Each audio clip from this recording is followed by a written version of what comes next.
अस्सलाम वालेकुम dear students. स्टिकोमेट्री का हम आज लास्ट टॉपिक डिस्कस करेंगे, that is about percentage yield.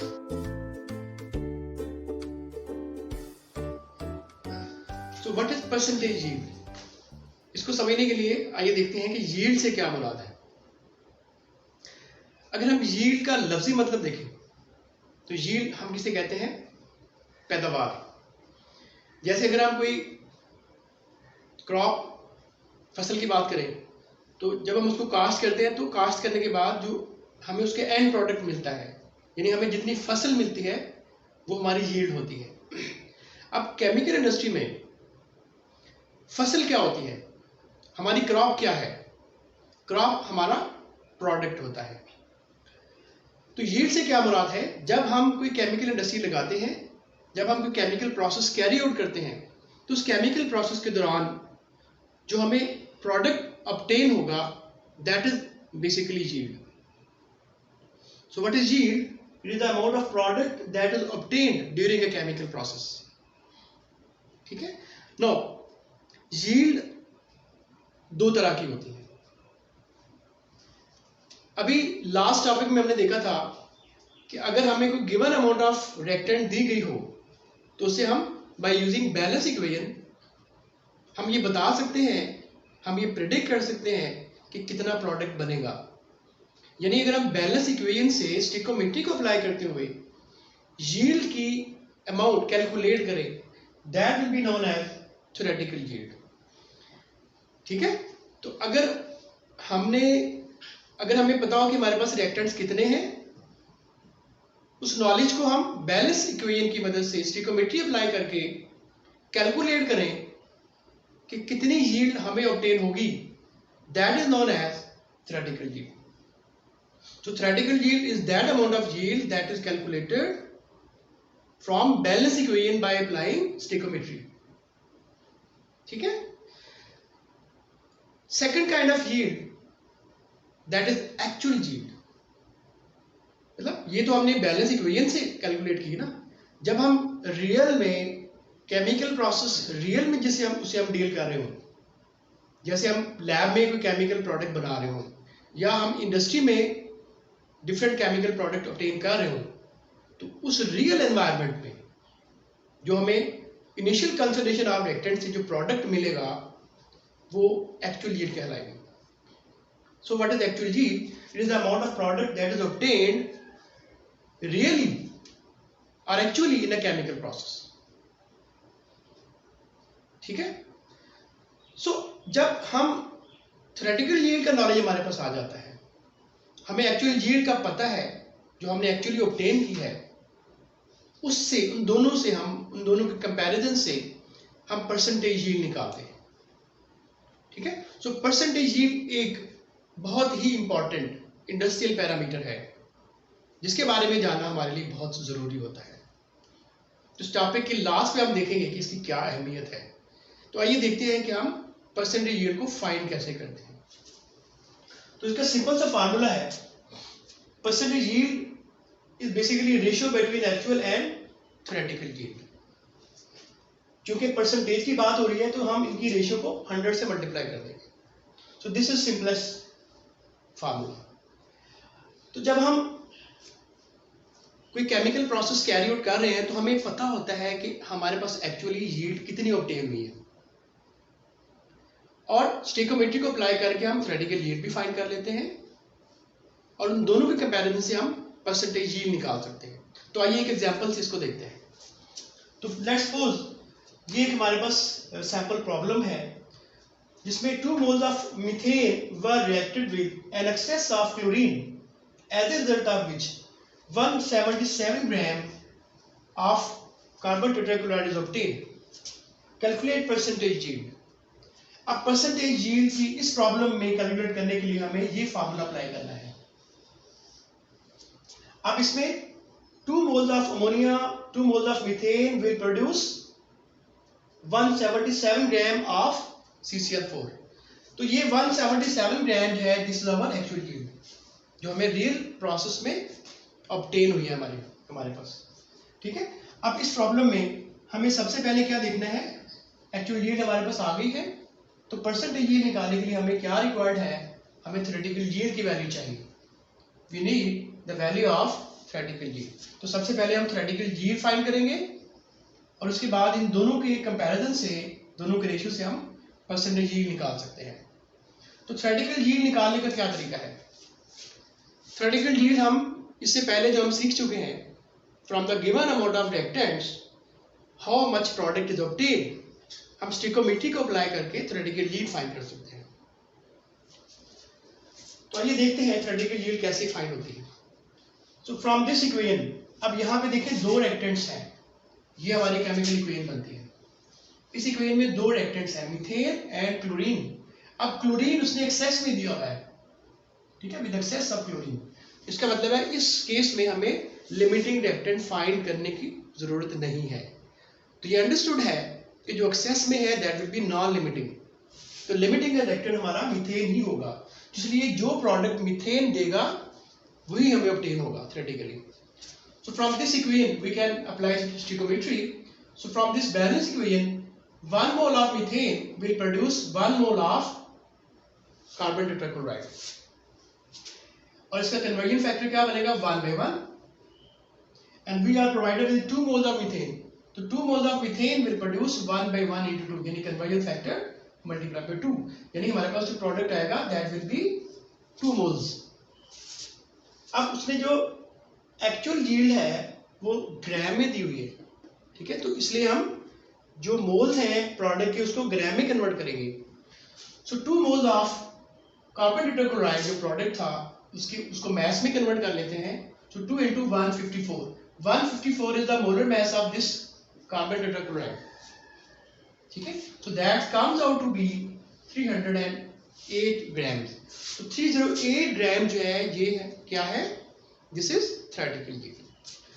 अब एक्चुअल यील्ड हमारे पास गिवन थी, that was 177 gram.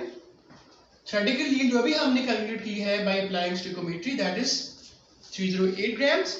No, by comparing these two, percentage yield क्या होगी? 177 that is actual yield divide by 308 that is theoretical yield multiply 100, that comes out to be 57.46 gram. तो इस तरीके से हम परसेंटेज यील्ड निकाल लेते हैं। तो परसेंटेज यील्ड क्या है? बेसिकली ये रेशियो है between actual yield. So what is the significance of knowing all this knowledge? तो परसेंटेज यील्ड निकालने का पर्पस क्या है? देखिए जी, हर इंडस्ट्री में जो हम पेपर पे काम करते हैं, जो हमने थ्योरेटिकली पेपर वर्क किया था, यानी थ्योरेटिकल यील्ड निकाली थी, वो क्या था? हमने पेपर पे कैलकुलेशन की थी, मतलब गिवन अमाउंट ऑफ रिएक्टेंट से हमने थ्योरेटिकली बैलेंस इक्वेशन को देखते हुए कैलकुलेशन की थी। लेकिन जब हम रियल में वही केमिकल रिएक्शन इंडस्ट्री में कैरी आउट करवाते हैं तो वहां पे बहुत सारे फैक्टर्स होते हैं। मिसाल के तौर पे जब हम केमिकल रिएक्शन करवा रहे हैं, रिएक्टेंट ले रहे हैं, तो सबसे पहले हमने क्या करना है? रिएक्टेंट को वे करना है, हमने रिएक्टेंट्स को वे करना है। तो there are multiple factors during that industrial chemical process. तो लेट्स सपोज हमारा वेइंग बैलेंस खराब है या उसमें कोई एरर है, तो पहला एरर का चांस कहां पे होगा? कि may be our weighing balance has some error. तो लेट्स सपोज वेइंग बैलेंस में एरर नहीं है।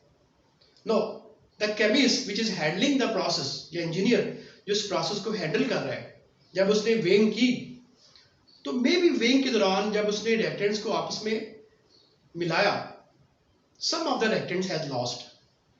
पॉसिबिलिटी है कि कुछ रिएक्टेंट जो है वो रिएक्ट करने से पहले he lost, they has gone, कहीं गिर गए, नुकसान हो गया। चले मान लिया कि weighing balance is 100% okay, the worker is very skilled, उसने कुछ भी नुकसान नहीं किया। All reactants which have been weighed are put into the reaction vessel. अब फर्ज करें रिएक्शन हो गया, जो हमने बैलेंस इक्वेशन लिखी है, फर्ज करें कि ऐसा कोई प्रोडक्ट है जिसका हमें नहीं पता, वो तो हम बैलेंस इक्वेशन में नहीं लिख सकते। मे बी वहां पे कोई साइड प्रोडक्ट बन रहा हो जिसका हमें इल्म ना हो, तो अगर वहां पे साइड प्रोडक्ट बन रहा है, बाई प्रोडक्ट बन रहा है जिसका हमें इल्म नहीं है, इसका मतलब है हम जो रिएक्टेंट्स का मैस आपस में रिएक्ट करवा रहे हैं उसमें से कुछ मैस प्रोडक्ट का लॉस हो जाएगा। क्यों?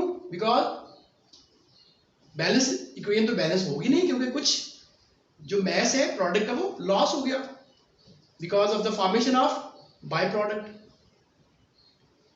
ठीक है, तो पहली रीजन क्या है कि जब हम रियल में इंडस्ट्री में केमिकल प्रोसेस करवाते हैं तो एक्चुअल जो यील्ड बनती है वो थ्योरेटिकल यील्ड से हमेशा कम ही होगी।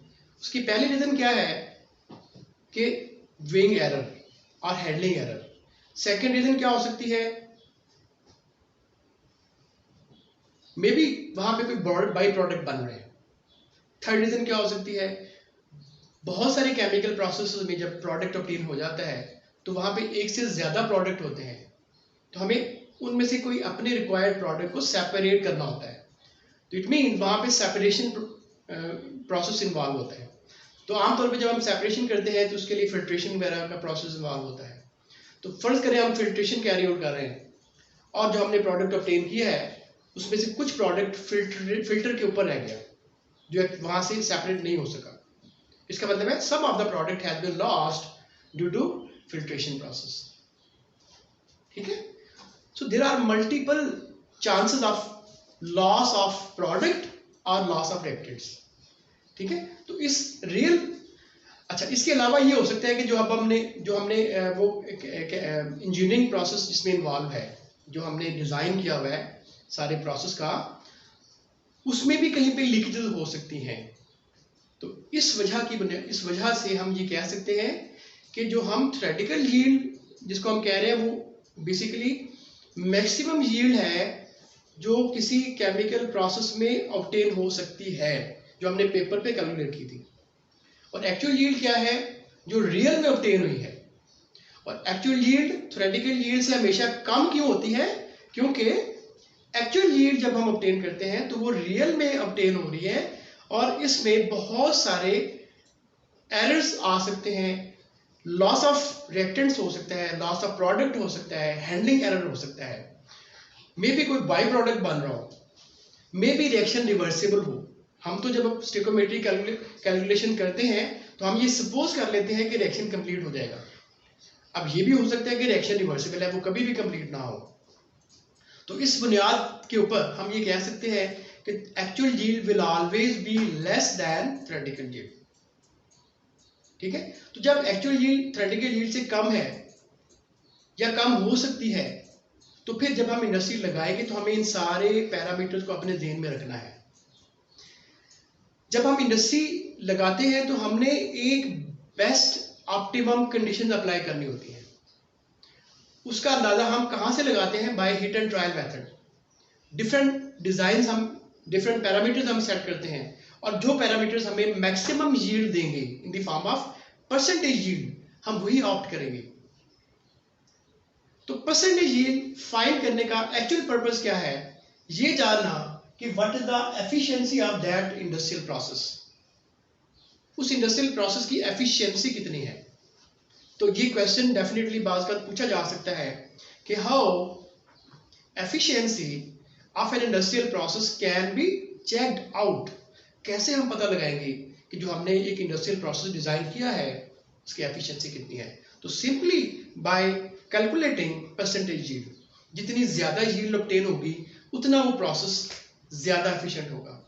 अभी हमने यहाँ पे जो एग्जांपल सॉल्व की थी इसकी जो परसेंटेज यील्ड आई थी दैट वाज 57.46।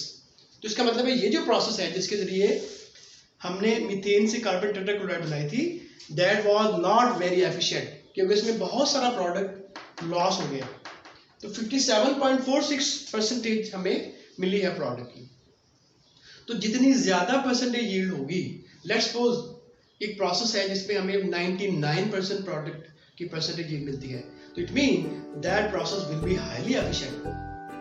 तो जितनी ज्यादा परसेंटेज यील्ड होगी वो इंडस्ट्रियल प्रोसेस उतना ही ज्यादा एफिशिएंट होगा। So this was all about stoichiometry and it's applications.